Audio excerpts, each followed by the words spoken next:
right, Stephen Frank is our speaker for the month. He's been a longtime political activist. He served in Vietnam in the 1st Infantry Division and received his bachelor's degree from the University of Redlands. He's been married to his wife for 45 years, and they have, and they have 2 daughters, one who is a graduate of UC Davis Law School and the other who received her MBA from Pepperdine. So very successful there, as well as 5 grandchildren, who I'm sure will follow in those footsteps. He's the publisher of the California Political News and Views, and he's a common guest on talk radio. He has quite an extensive list here, but a few interesting things. He's been a past California Republican parliamentarian. He's been a president for the California Republican Assembly. He's been an assistant secretary for the California Republican Party and the founder of the National Federation for Republican Assemblies. He's been active in numerous campaigns and causes over 50 years. He worked on Nixon's campaign in 1960, Goldwater for president in 64, Reagan for governor in 66, Reagan for president in 76 and 1980, so I guess good job on those.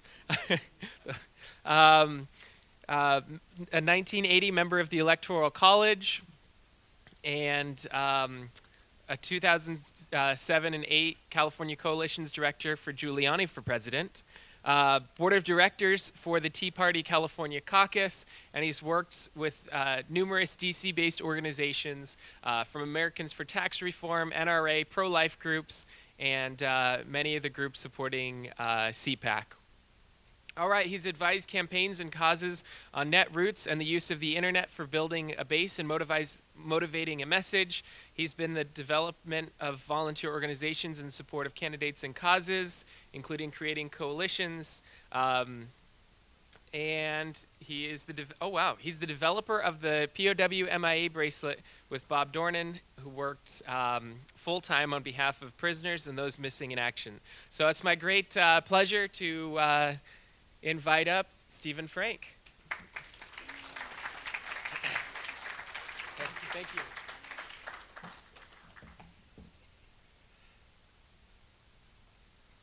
Thank you very much. This is a great day in America. Donald Trump will be reelected in 586 days.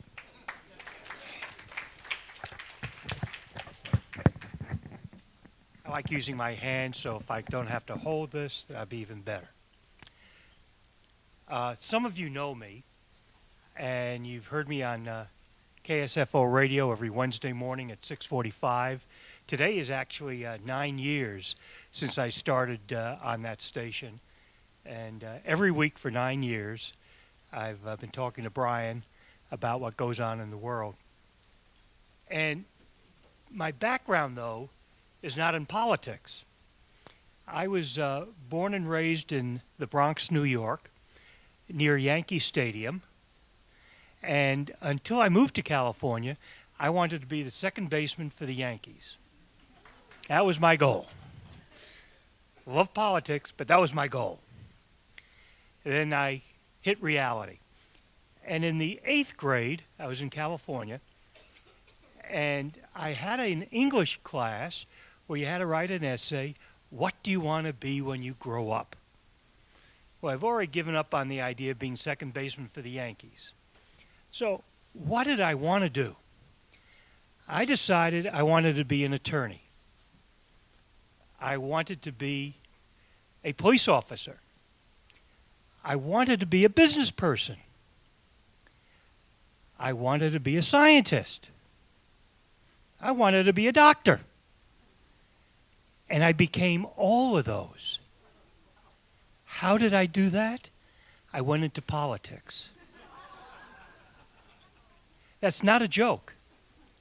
When you think about it, everything we do, what doctors do, what ministers do, what attorneys do, what shoe repair people do, people who braid their hair do professionally, they all have to have some interface with government. Government tells them what to do. They don't tell government what to do.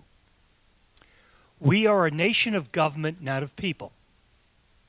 So how do you control the government? And the best way is getting involved in public policy and in politics. Sometimes those are separate issues. Other times they are combined and there's a nexus.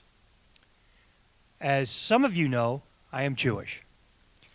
But I have studied a great deal about the history of the Christian movement here in California and in the nation over the past 250 years.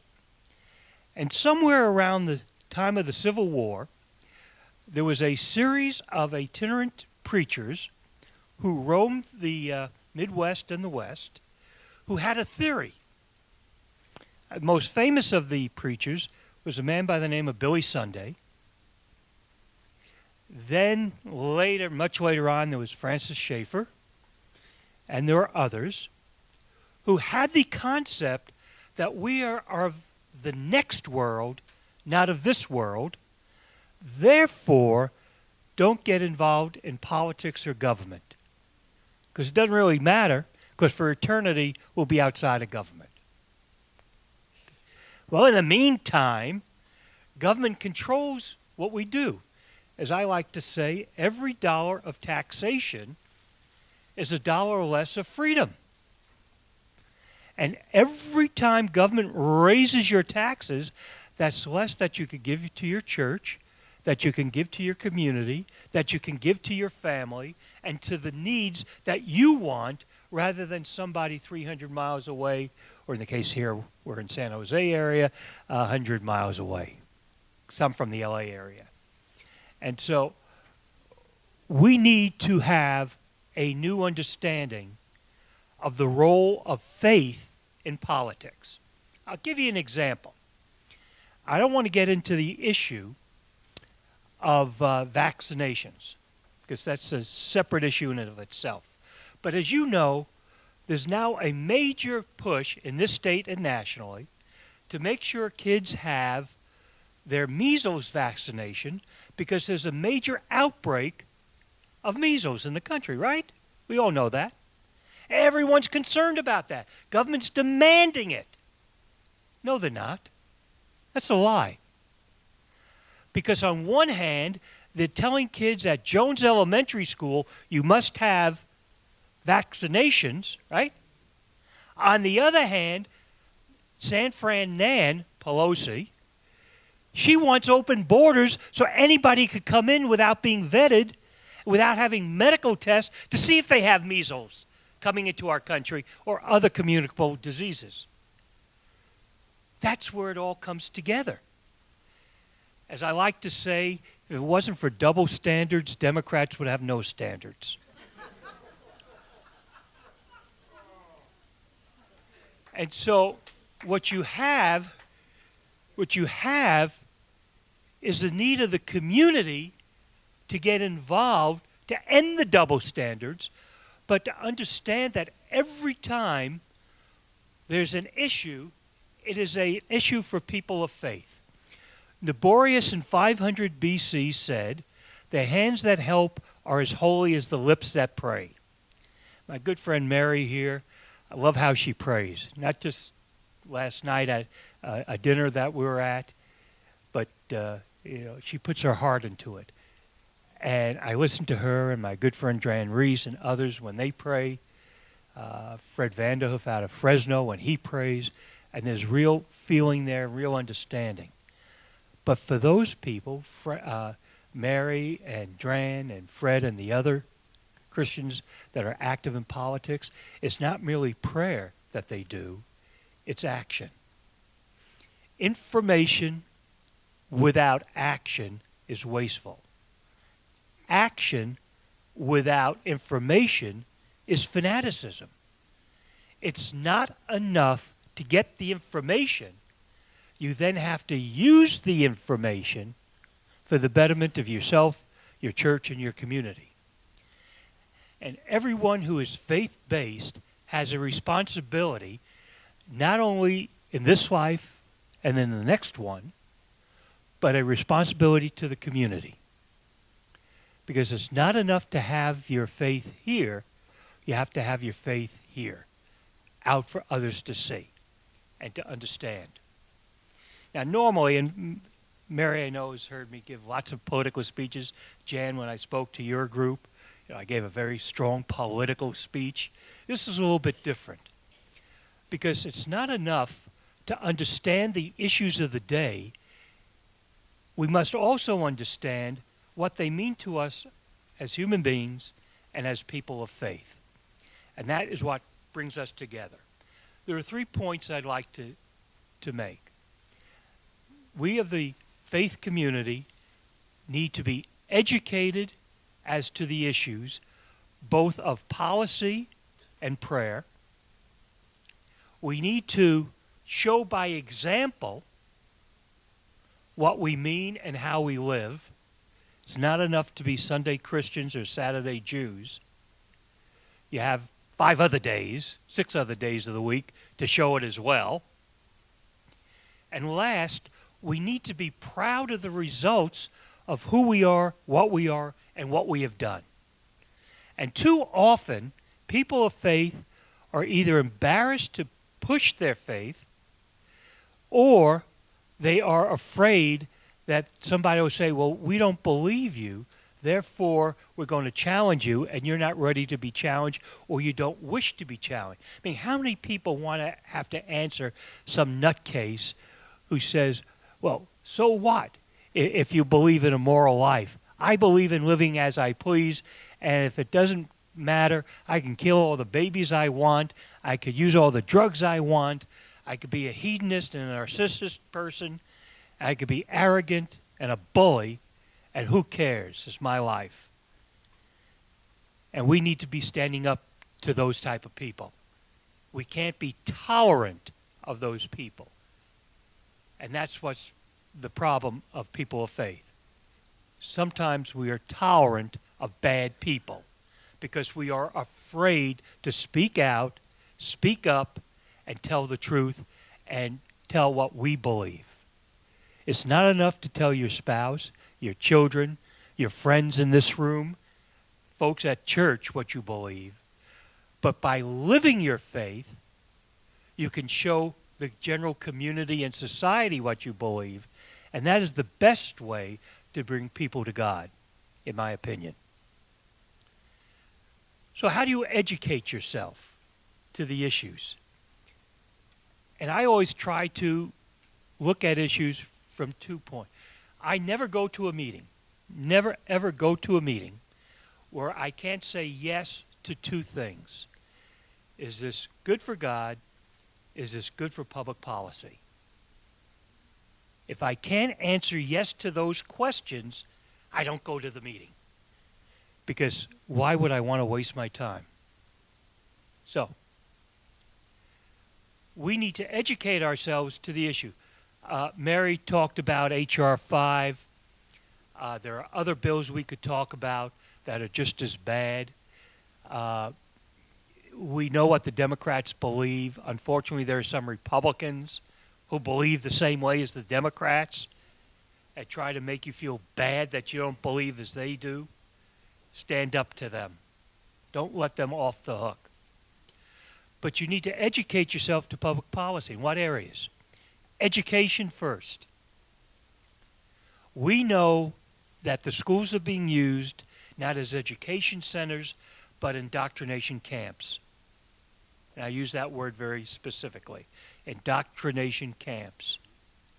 We know that they're doing it not only politically, but morally as well. Trying to normalize the weird and the wrong is not education. It's abuse of children. My wife is a former director of elementary education in the Simi Valley School District, lifelong educator. And by the way, as said, I was married. We're married 46 years. She's my incumbent wife. But I don't believe in term limits on marriage. And she gets very upset with me when I say that sending your children to a government school is a priori evidence of child abuse. When you think about what goes on in the classroom, I was at this meeting last night at Mary's home, and there was a nice lady from Fremont who sat next to me, and she was telling me about her granddaughter, 6 years old, who came home from school one day to say that we need to get rid of Trump. We need to elect Bernie Sanders. A 6-year-old. And the grandmother asked, how did you hear about this? Who told you that? Oh, my teacher. That's in a government school in Fremont. That's what's going on statewide and nationally. And she asked, well, what do I do about it? Well, first of all, it's the parents' responsibility. The parents need to go to the principal of that school and get the teacher to apologize to the children, and the school district needs to penalize that teacher for using the classroom as a political rally for the Democrat Party. But who wants that confrontation? But if you don't have that confrontation, it continues. If you don't stand up, it continues. And we need to be able to stand up on our 2 feet and tell those in charge this is wrong. And it takes guts sometimes to stand up to bullies. Those of you who know me in the political world, a lot of people are amazed that I take stands when no one else is there with me to say what's wrong with the political world. And I'm a majority of one. I don't care. If it's right, it's right. If it's wrong, it's wrong. And you need to stand up. So you need to educate yourself what's going on in education. We need to know about taxation. How many of you periodically rotate the tires on your car? Guess what? You're going to be taxed for rotating your tires. The state of California, as going to pass, has a bill to tax you every time you rotate a tire. Then you may ask, Neil, where's the money go? Right? Stormwater reform. Stormwater reform. No, that's not a joke. That's the bill. And it's going to pass. And the governor said he's going to sign it. To tax you, to rotate your cars, and the money will supposedly go to stormwater reform. I am, as I mentioned last night, I am addicted to soda. I'll admit that. And I don't need a 12-step plan to get rid of it because I don't want to get rid of that addiction. I like soda. They are going to, state is going to tax soda this time because how terrible it is, as if that's going to change anything. Maybe we could have a black markets sale of soda. Maybe we could have bathtub soda made. How about that? Prohibition. Why not? And so we need to understand the tax thing. By the way, everyone in this room, I bet has a cell phone. Congratulations, your tax is going to get doubled on your cell phone. If you are part of a large corporation, there's a bill by Senator Nancy Skinner to raise by 2%, actually 20% of the current tax, taxes on corporations. That's a good way to get rid of big corporations from California. Raise the taxes. How do you think that's going to affect your churches and the membership of your churches? And all these taxes, instead of being able to tithe to the church or to community charitable groups, that money will have to first go to government. That's why people of faith need to get involved. Then we need to show by example. One of the great programs, welfare programs of all time, one of the most successful programs of all time, social welfare programs, is not run by the government or any government. It's run by the Mormon Church. It's their food bank program. It is a great program. It helps the needy in the community. No government money is involved. It's all voluntary. And it works without government assistance nor force. And it works. There are literacy programs run by churches throughout this country. Great programs. That's what a church can do for the community.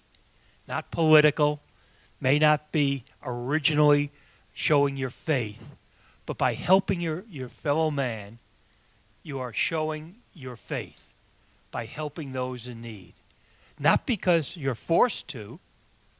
And remember, Monday is that dreaded day in this country. You're forced to pay those taxes, but you're not forced to help somebody learn how to read.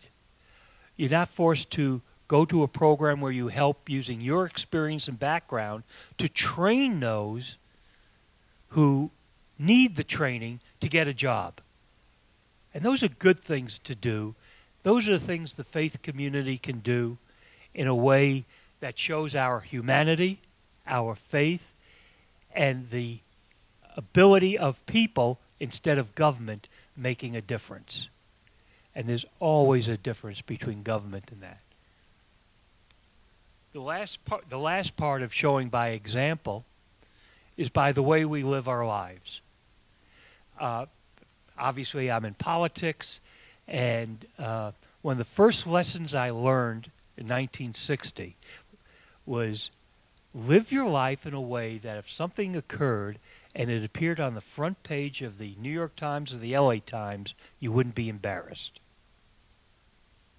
What an interesting concept.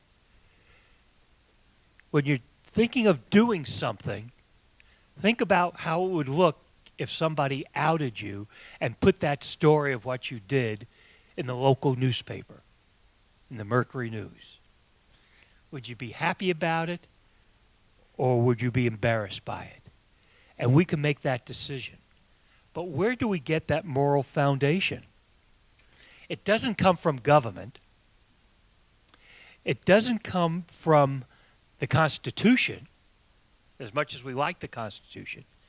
It comes from our moral fiber and our foundation as human beings, and that comes from faith. I did a story, I think either today or I'm doing it tomorrow. I do 10 stories a day in my newsletter. It comes out at 3 o'clock in the morning, 6 days a week. Sleep is for wimps. And so I can't exactly remember which day I did which story. So when I started my newsletter back in 96, I've done something like 27,000 stories over the past 22 years. So I can't exactly remember when I did a story. Once I do a story, it's gone, and I'm on to the next thing. And there's the newsletter is the California Political News and Views. And so what the story is about, in the last 10 years, 62% of the Protestant churches have lost 62% of their membership. 62%. Do you know what's growing? The evangelical community. Catholic Church is losing membership. The Protestant churches, Presbyterian, Methodist, they're down 62%. That's a big number, and it explains the lack of action by those groups. But we can make a difference by showing who we are and what we are. The last point is be proud of the results. There's a bill that was signed by the president called the First Step Act. It has nothing to do with alcoholism. It has to do with ex-convicts. How do they get a job when they leave prison? And the president had a conference last week with Boeing, Target, Walmart, and a few other national major corporations, along with some of the beneficiaries of the First Step Act, former prisoners, former convicts, who instead of when leaving prison went on welfare they went on a job. And those major corporations are training these ex-convicts as they leave prison to be productive people with jobs and give them the assistance needed from the private sector, not from government, to keep them off the streets and on the straight and narrow. That's a good thing. And that's the type of thing that government can do by taking away the firewalls and also making the connection. It's not that the First Step program is a government handout. It is government introducing the convicts to private corporations, making that marriage so that everyone succeeds. The taxpayer succeeds, government succeeds, the convicts succeed, and the community succeeds. You may not be aware of this, but there's a major shortage in this country of truck drivers. And now, state by state, laws are being changed to allow ex-convicts to get their commercial driver's license so they could drive trucks. And the commercial trucking industry is working with government, state by state, to make the change in the laws so ex-convicts don't go on welfare, don't have to go back on the streets and hustle, that they can get a real job with real pay and a real career ahead of them at the cost of nothing to government and the taxpayers. And those are the results we should be proud of. And those are the things we should be promoting. I can't tell you, and I'm sure you know how many times the president's been called a racist. Now, isn't this terrible? That this racist president that we have is so racist that he's trying to get, and remember, the vast majority of the convicts are people of color. And this racist president is trying to get people of color jobs. Isn't that terrible? And we're embarrassed by saying nothing about the president. We have the lowest historical unemployment in the history of this country in the last 60 years since such records have been kept for blacks, Hispanics, women, disabled, for Asians. Why aren't we proud of that? People getting jobs. In the last year, wages have gone up 3.2%. That's a very good pace. And when inflation is included in that, wages have actually gone up close to 5%. That's very good. Why aren't we proud of that? We have a president that has tried to close down the border to human traffickers, to the drug cartels, to the thugs, the terrorists, the criminals. Why aren't we proud of that instead of saying, well, you know, we have to worry about the illegal aliens, making sure that they're taken care of. I'm doing a story on Thursday from National Review, I think it's from National Review, that talks about California being a magnet for illegal aliens. Think about this. If you come into this country illegally, in Los Angeles, for instance, the city will give you a housing voucher. You'll get free health care, free education. Law enforcement will protect you from the federal government arresting you for breaking the federal law. If you broke the federal law, do you think there's a sanctuary that will hold you? Now, of course, sanctuary issues do run both ways. So we know about sanctuary cities, SB 54, how terrible that is. I like the sanctuary movement in Colorado, though. Colorado has 58 counties. They have passed, the state legislature passed, a very stringent anti-gun law. So what did 25 of the 54 sheriffs do? They declared their counties sanctuary counties for the Second Amendment. They're not going to enforce Second Amendment laws. Well, now what does that have to do with the Bay Area? And what does that have to do with California? Why not declare yourselves as a sanctuary to the state laws, SB 50, that's going to be passed, that will mandate your city to look like Manhattan. That the state of California, so how many of you voted for somebody for city council in your town? Right? You all did, right? Why would you? Because under SB 50, your city council won't be making zoning or permitting plans at all. The state of California will. How many bureaucrats in Sacramento have ever been to Campbell? How many of them are going to decide what the look and the zoning should be in Los Gatos or in Saratoga or where I live, Simi Valley, which is home of the Reagan Library? You all come and visit us. Our Chamber of Commerce pays me $5 every time I promote the Reagan Library. So, Neil, I have a thing for you to sign so I get my $5 from the Chamber.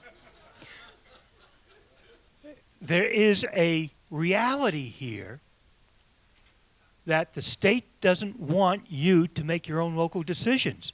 We know about the 9-county regional government, the unelected government, that has taxed you, bonded you, has given you the right, I put that in quotes, to go on a crime spree. Anybody want to go visit a crime scene? I can show you a crime scene not too far from here. Anybody know where the local BART station is? That's where you'll find the crime scene. It was KRON last night had a great story showing people just walking through not paying their fee. Then they had all these people, one after the other, say about the crime they've seen or been a participant in as a victim on the BART and how frightened they are. And I thought, well, that's Manhattan. That's the Bronx. The reason my parents moved out of the Bronx to Los Angeles, I was in the park, which was across the street from our house, and had my bicycle stolen from me. My mother, doing the right thing, she called the cops. The cops showed up. We talked, and the cops said to my mother, if your son sees the people who did it, walk away, don't get involved. You've lost the bike. That is what happens in a Manhattan type of society. And it's happening on BART. I mean, seriously, how many here have no fear whatsoever going on BART? No fear. That's what I thought. And I love it when Zuckerberg and the rich love to promote the bonds to build more of them. I wonder when the last time Zuckerberg was on the BART. You know, those people don't. They have their limousines. They don't need the BART. They want to tax you for it so you could be a crime victim or in how the other half lives. And so we need to look at these results. Now, as people of faith, before I open up for questions, we need to be able to do the three things. Educate ourselves as to the issues. As many of you know, I'm on the Brian Sussman show at 6:45 every Wednesday morning. I'll be on tomorrow morning at 6:45, and I'll give you a little hint as to what the topic may be. There is a U.S. Senator who has demanded that there be reparations for slaveholders. Okay? Let's say, for the sake of discussion, that's a good idea. So this lady, who's a U.S. Senator, has a father who's just written a book. How did your family, Kamala Harris, make its money? Oh, we were slave owners in Jamaica. They had, for generations, owned plantations with slaves. It's not something I said. It's not some rumor from some alt-right person. It's not from Fox News. It's from Kamala Harris's father. He's the one promoting the slavery. So, is she going to pay reparations? Why not? And if she was truly honest, she would be the first one with a check to every slave ever owned by her family, just to prove how sincere she was. failure to write that check shows how insincere she is. So that, I think, is going to be one of the topics tomorrow on Brian's show. Just to give you, don't tell anyone I said, because Brian, one of the great things about being on Brian's show is that I never know for sure what the topics are going to be. When I get on the air at 6:45, it's like playing Russian roulette on live radio, because I just never know the topics. And so he just hits me with them. And but I think he's going to want to talk about reparations and the slave-owning Harris family. It's a good story. It's all true. At least her father says it's true. And can she say her father lied? And there's the whole story about it. Read a lot of newsletters on the web.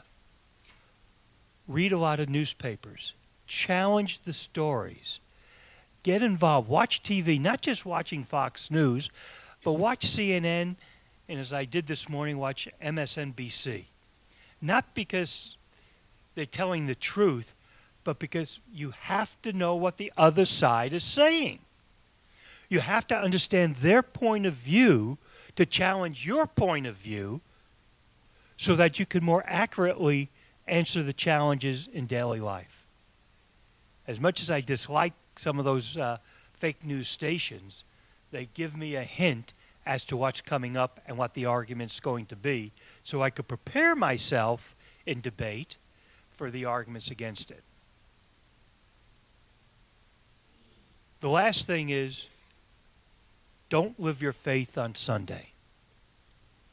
Don't live your faith between the hours of 10 and 11 on a Sunday. Your faith has to be 24/7. And it has to be more than reading the Bible, quoting the passages in the Psalms. It has to be how you live your life, how you interact with people, and how you are able to move the debate from one of challenge to one of compassion. You use your passion to create the compassion. You use your knowledge to change minds. No, you can't be just like the bullies. You're wrong, I'm right. That's not the way it works. You don't change minds that way. You also have to do the hardest thing in the world. You have to listen to ignorant people before you can make them people who are knowledgeable and you can change their mind. I'll close with this. It was mentioned by Cooper that I was the developer of the POW MIA bracelet. I worked 7 years full-time on behalf of the POWs and MIAs. I spent time in Europe and in Asia negotiating directly with the North Vietnamese, the Viet Cong, the Pathet Lao, the Khmer Rouge, French Communist Party, the Politburo in Moscow. So I spent a lot of time. So that's why dealing with Democrats is no big deal. There's also no difference between the two. And so in my speeches about the POWs and MIAs, I always close with this doggerel. No man escapes when freedom fails. The best men rot in filthy jails. And those who cry, appease, appease, are hanged by those they try to please. Don't be an appeaser. Be an individual that lives your faith and shows your faith, not just on a Sunday, but how you live every day. Thank you very much.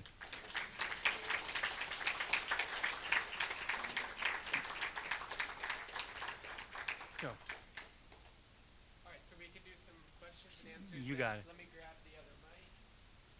We'll play Russian roulette.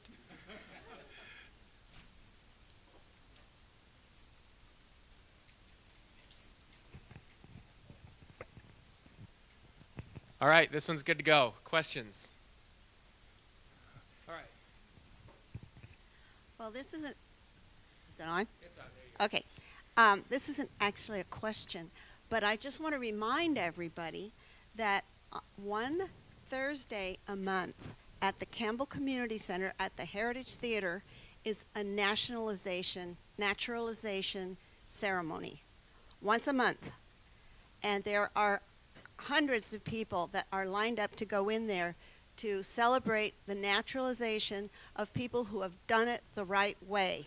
And so whenever I read about illegal immigrants, I think about these legal ones that have done all the hard work. Yeah, we need to celebrate those individuals.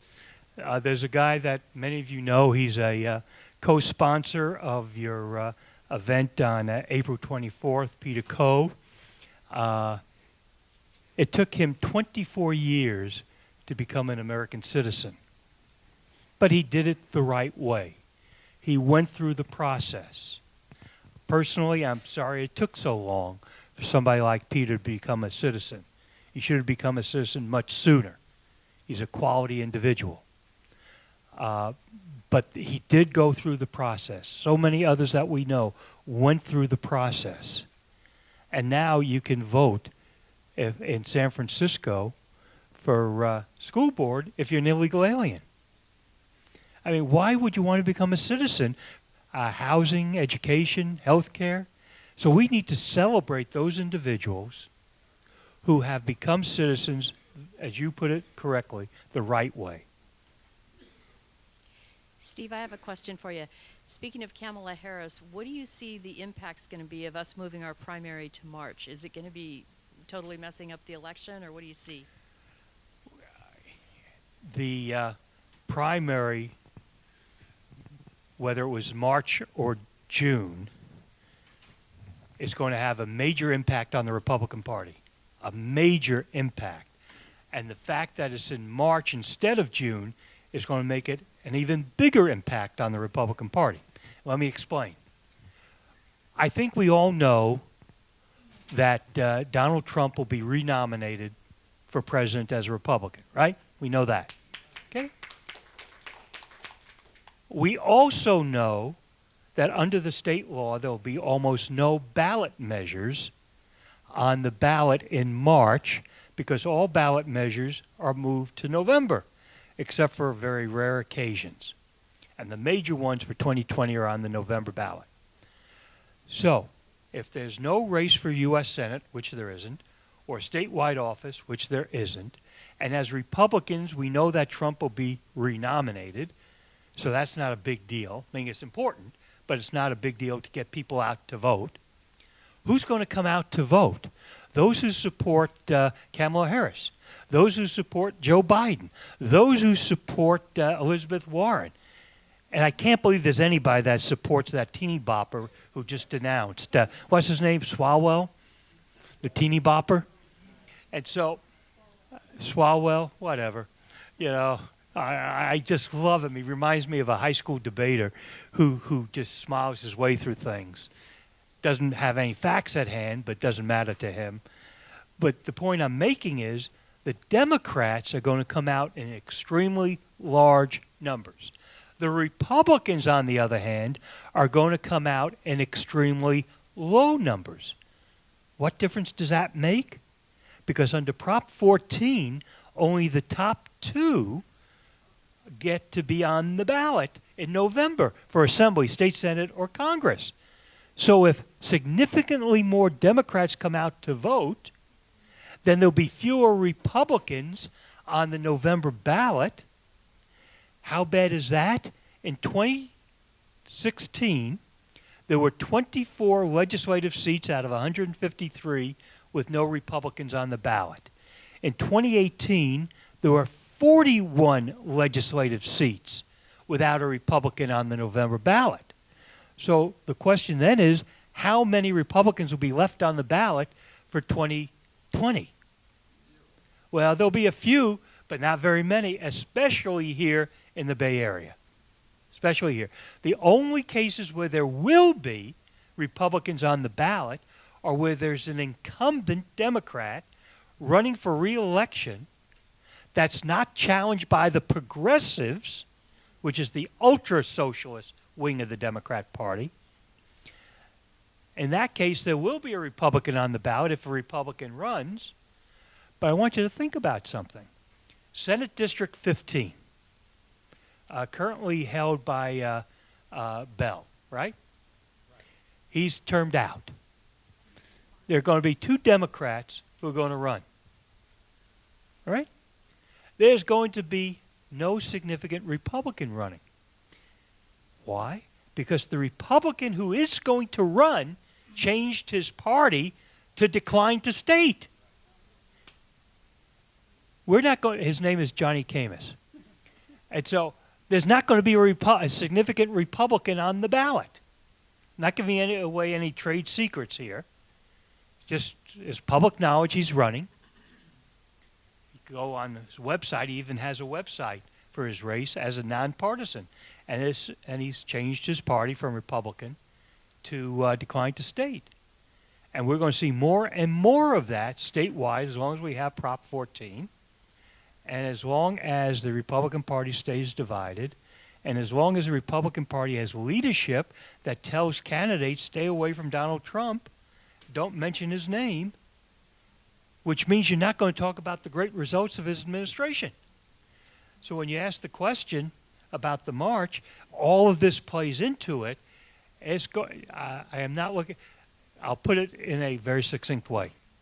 2020 may be the last election in California for a long time where the Republican Party is relevant.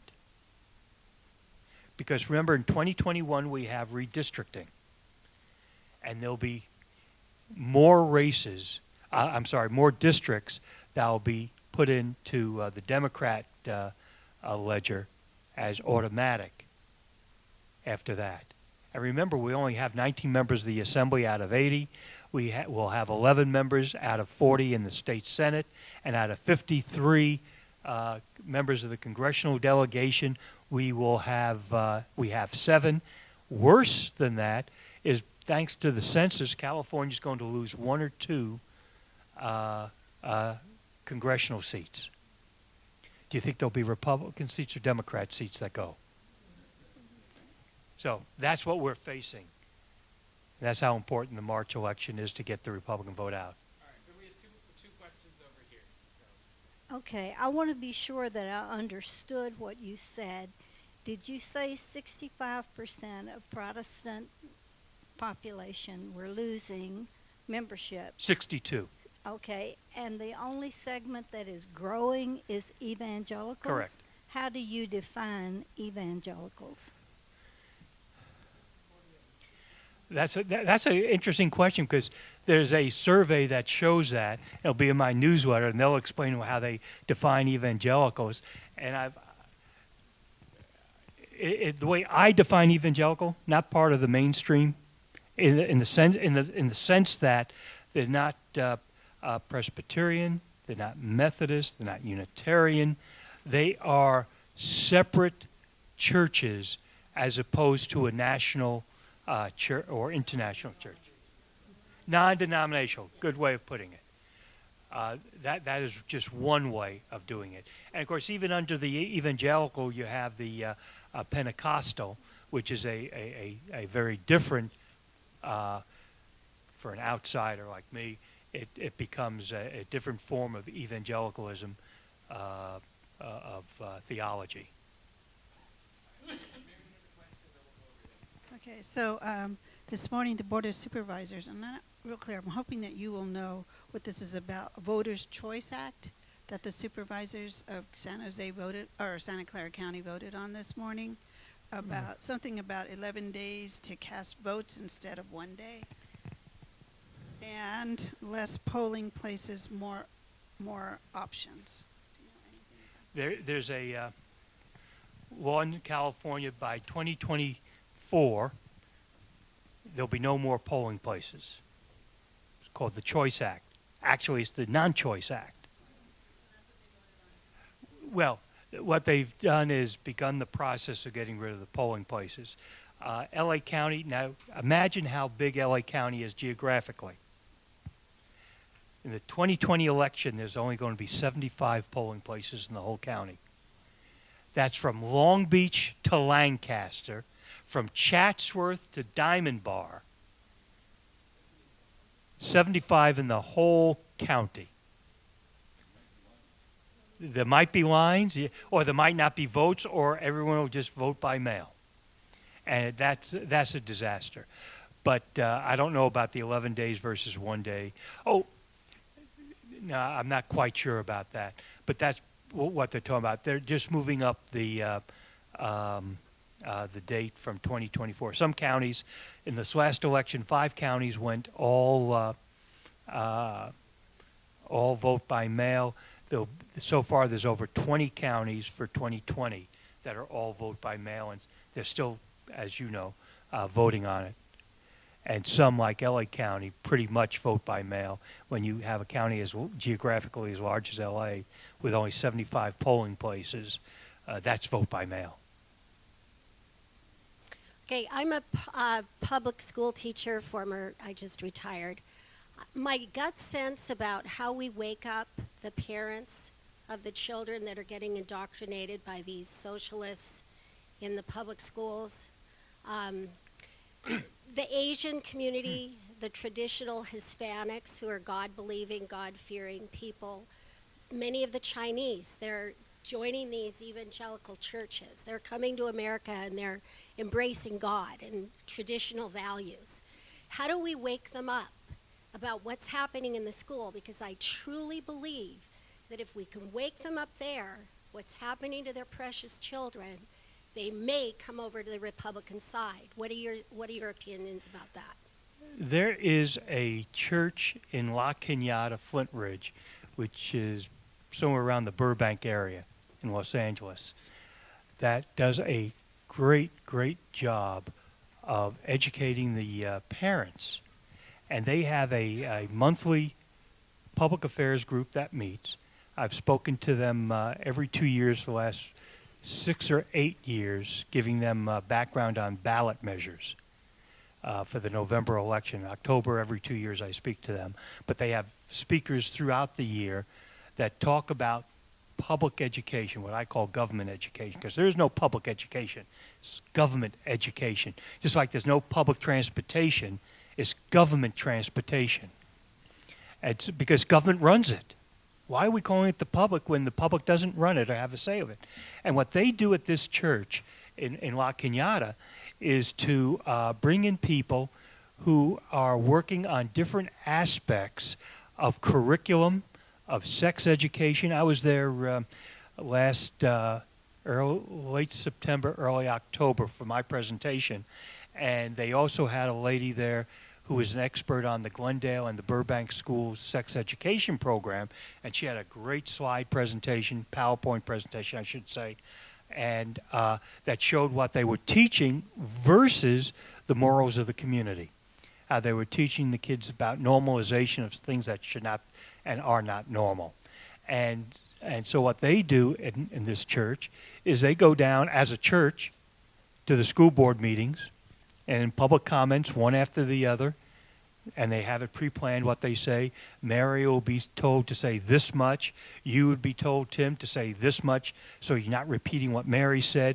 And everyone has their script in effect to get the whole story out. And that's really what churches need to do, is to first get educated and then use that education going to the school board.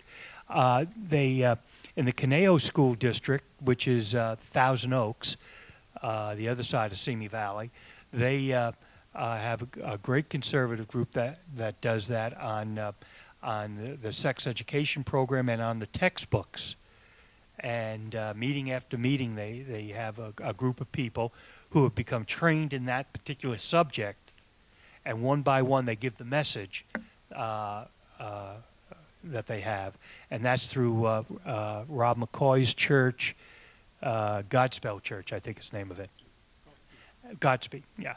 A really good guy and a good friend. And so his people have done this as a super action. So that's how a church can act if they want to do. And I think as much as I like what Rob does, he does a great job. I think this church in La Cañada, Flint Ridge, they really do the job there. They really understand how to do it. Yeah, thank you, Steve, for encouraging us, especially encouraging us as people of faith. Really, we in California, as people of faith, as one church body, We can literally turn California around if we actually 100% went out and voted, stood on the principles of God, voted biblically. We can actually retake California. I mean, we could turn it back red. But the problem is, too many people in the church body are, equivocating and not really taking up the position of the biblical mandate that God gives us in the Word of God and making the connection to that with their voting pattern for those that do vote. Obviously, 75% of the church doesn't vote on any given election. And I think the breakdown is 50% of the church body is registered. Of the 50%, 25% of the 50% actually vote on any given election. So that means 75% of us people of faith aren't even, a lot of us aren't registered, and those that are, only half of them vote at any given time. So that's the fertile ground that if we as people of faith would just go out and really encourage our friends, families, pastors, parishioners, fellow parishioners to just take that mandate, take it seriously, then we could literally turn the state around. The question I had for you is how, with that in mind and knowing that, these stats have been out there for a while, what do you see as the biggest impediment with the church actually taking up the mandate and doing, taking care of God's business in that way? What's the big deal? I'm going to get into real trouble answering your question, honestly. Oh, That's good. I've been in trouble before, and I know it's being taped, so I don't care. He's suggesting that I don't want to offend anybody. The church. Harry Truman said, "I don't give them hell. I just tell the truth, and they think it's hell." So let me tell you the truth. And this is going to offend some ministers. The ministers are afraid that their tax-exempt status will be endangered. Since the Johnson Amendment, do you know how many churches have had their tax-exempt status taken away? 0. But the fear of God is in them. The fear of government is in them. And we need ministers to stand up to government. Do the ministers represent God or government? And so, I know that's going to offend some ministers, because I know when I say that to some of them, they say, well, we can't operate if we don't have our taxes. Don't worry about it. You can, but you don't have to worry about it. It's not going to happen, because fire and brimstone will occur if the government tried that to any church. I mean, when you can have the Church of Scientology being a nonprofit recognized by the IRS, and they don't have their tax-exempt status taken from them, why is a minister in an evangelical church concerned? Why? And so we need to be able to tell our ministers, but behind the ministers are the board of deacons, the lay leaders. I bet you have on the board of deacons and the lay leaders and the elders in those churches some who are, and I hate to use, this is mixed company, I don't like to use bad language, I bet you have some attorneys on the on that. And attorneys love to find a problem when there isn't one. And then you're going to have a CPA on there. Well, if we did this, it will cost us this much in donations, and we'd have to have higher donations to pay for the taxes and all that, and the property taxes and all that. Oh, boy. And so all of these people are fearful of government. We need to stand up to government. I'm not talking about a revolt. I'm talking about using the First Amendment instead of fearful of the First Amendment. And so we need to get our leadership in the churches to understand they have a responsibility. Well, Kevin, when you talk about 50% of the church community not even being registered to vote, I blame the ministers for that. It is their responsibility to understand that the church's existence, which is based not on God, but on the ability of the tax-exempt status, the protective status of the First Amendment, and they're afraid of taking on government as if the First Amendment will go away. You need to have more contributions to the church, and the way to get that is to lower the taxes, to get people to be getting higher wages, to have more jobs. That's how you grow the church, and they help the community without government. And so the ministers really need to be begging every person, you can't come in on Sunday, you can't get the blessings unless you can show me you're registered to vote. And I'll go one step further, and I know that Jan has spoken about Election Integrity Project California. Linda and I are great friends. I was with her since almost the very beginning of the project in 2011. Love her dearly. I love you too, Jan. But the fact remains, ballot harvesting exists. Absentee ballot harvesting exists. Why not have, on the Sunday before the election, the pastors creating ballot harvesting Sunday? Now, some people say, well, the church isn't the right place for that. Okay? I challenge you to look at the newspaper, the San Francisco Chronicle, on the Sunday before any election since 1960, and that's as far back as I can go. And you will find at Glide Memorial some Democrat politician, usually Dianne Feinstein or her ilk, or Kamala Harris or her ilk, begging people to come out to vote. And the minister saying, I support Dianne Feinstein, I support Kamala Harris. Those ministers at Glide Memorial aren't afraid, but I'm not talking about Glide Memorial. AME Zion Church, Methodist Church in Los Angeles. Every Sunday before the election, every LA area politician troops up to the pulpit, vote for me! And the minister always says, vote for them! So why are our ministers afraid to just say, vote?